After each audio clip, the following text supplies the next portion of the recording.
Police are in the clear over the death of a North Queensland man who was tasered 28 times. The State Coroner found the officer's actions did not contribute to his death.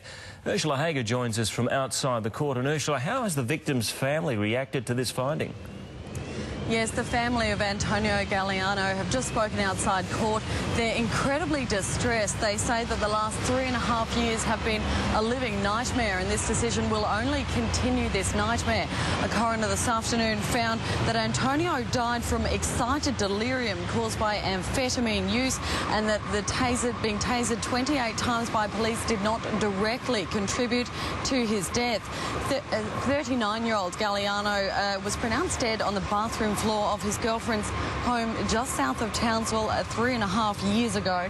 Officers had been called there to restrain Galliano, who was suffering from a drug-induced rage. Now, the coroner said that while there was evidence that he'd been tasered 28 times in 7 minutes, she accepted that it had been inadvertent by the officer and did not recommend any disciplinary action against him. Here's what the family had to say outside court a little earlier. We have waited 3.5 years. It has been an absolute nightmare. Today, the coroner continued that nightmare. We are disgusted. Now, the coroner made a number of recommendations, as to how police should use tasers in Queensland.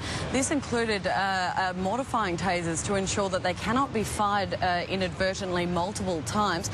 The police union and the police commissioner have spoken about this afternoon. Here's what they had to say.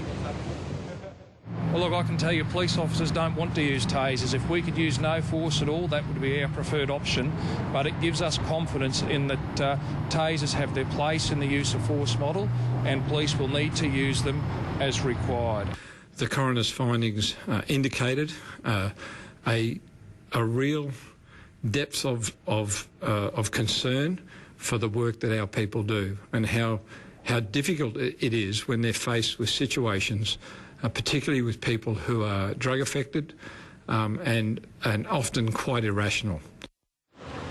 That was the police commissioner speaking there. So just to recap, a coroner has ruled this afternoon that 39-year-old Antonio Galliano did not die as a direct result of being tasered 28 times by police 3 years ago. Bill?